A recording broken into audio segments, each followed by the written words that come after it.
Hello and a very warm welcome to Bharata First. You're watching FRP Explains. I'm Frankrausanpereira. March 15th will mark 1 year of Bharata First and we have some special programs lined up. So ensure that you tune in to Bharata First on March 15th as well so that you can get a hold of the first year anniversary of Bharata First. We also have a flash sale from 8 p.m. to 10 p.m.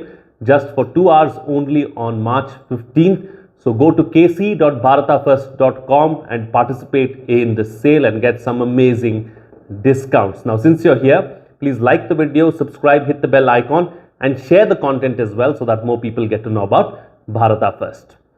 Well, I'm here to talk about the film, The Kashmir Files. It has been in the news and everyone seems to be talking about it. So I thought I too will share my views about this film.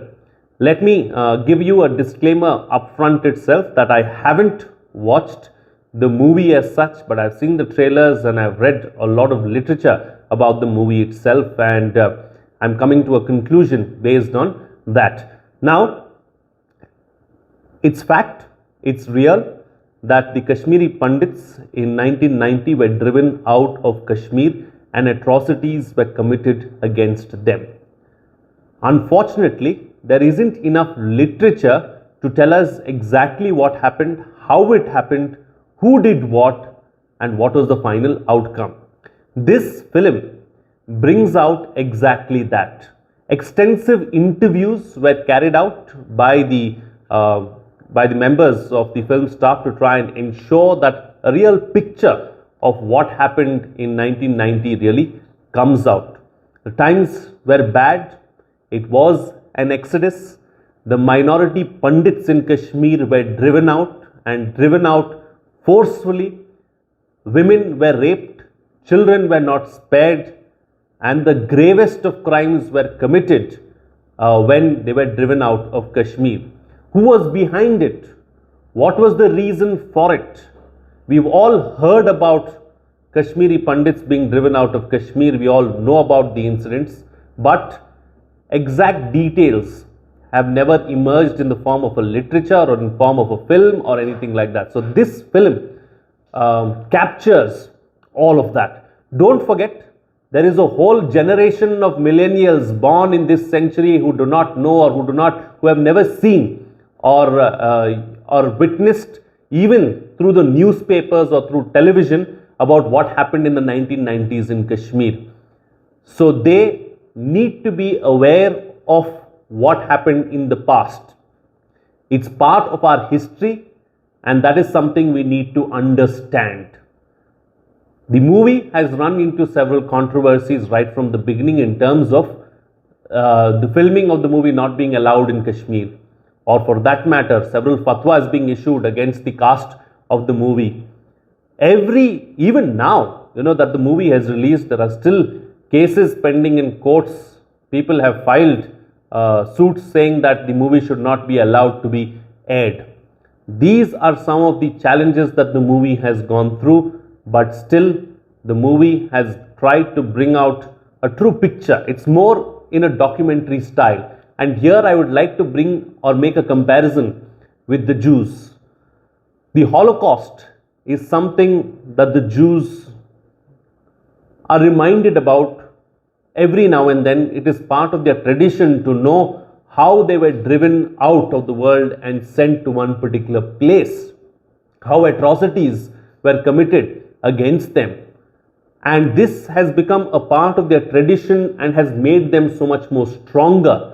So it is important for our people too to understand the kind of problems that they have faced, the kind of issues that have occurred, so that it makes them stronger. We've seen people crying and coming out of movie theaters, emotional comments being made. That is the kind of impact that this movie has had. So imagine in true real life what kind of an impact that the Exodus would have had on the lives of the minority Pandits in Kashmir when this was done to them in reality. This is something that we need to understand and soak in and take in, because makes us clearer about what has actually happened to the people or to the Kashmiri Pandits in that part of our country. So that is very, very important. So like I was mentioning about the Jews, so similar things have happened with the Kashmiri Pandits as well. The Jews, all of us know about, everyone talks about it. The Holocaust is mentioned time and again. Several movies have been made about how the Jews were discriminated against during World War II. So, it reminds me, the one movie that immediately comes to mind is The Schindler's List, and how everything is documented and how that raw emotion comes out in that particular movie. That is what needs to come out here too, so that we understand what actually has happened. So that is my take as far as Kashmir Files is concerned. Since there is so little information, there is so little literature and so little in the form of videos really as to what exactly happened in 1990 in Kashmir, this gives us somewhat a real feel of what might have happened then. Let's not forget that 5 lakh Kashmiri Pandits were displaced, thousands were massacred, and a lot of atrocities were committed against them.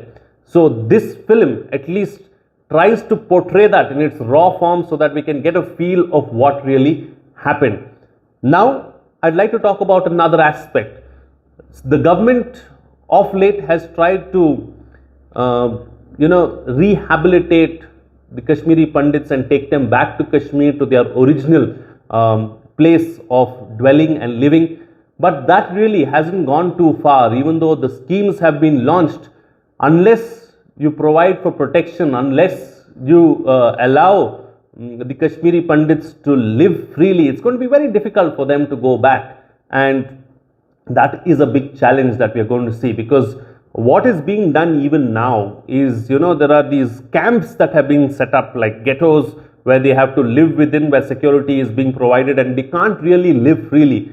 And who will blame them for not wanting to go back because of the kind of atrocities that they have faced 32 years ago? And that is something that nobody should go through again. It is important for all of us to know about it also, because it is a part of history and we need to understand where it is and how it is. Despite all the challenges, despite all the roadblocks along the way to try and ensure that this film doesn't come out, right from the filming stages to post-production to even now that the film has been released, there have been roadblocks, there have been issues, but the film is running in theaters now, and it is left up to you to go and get a glimpse of the film and understand really what happened during the 1990s in Kashmir. With that, it's a wrap on this edition of FRP Explains. If you like the content, please like the video, subscribe, hit the bell icon, and share the content as well so that more people get to know about Bharata First. And as I go, let me also remind you that March 15 marks 1 year of Bharata First, and we will be celebrating the first anniversary of Bharata First on March 15th. There will be some special events lined up, or there are some special events lined up. Ensure that you tune in to Bharata First on March 15 to get a glimpse of all those special events and celebrate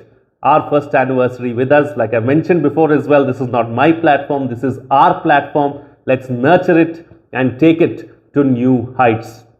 And as part of the first anniversary celebrations, we have a flash sale as well. Log on to kc.bharatafirst.com and participate in the sale and get some massive discounts at the Knowledge Center. With that, it's a wrap. See you again next time.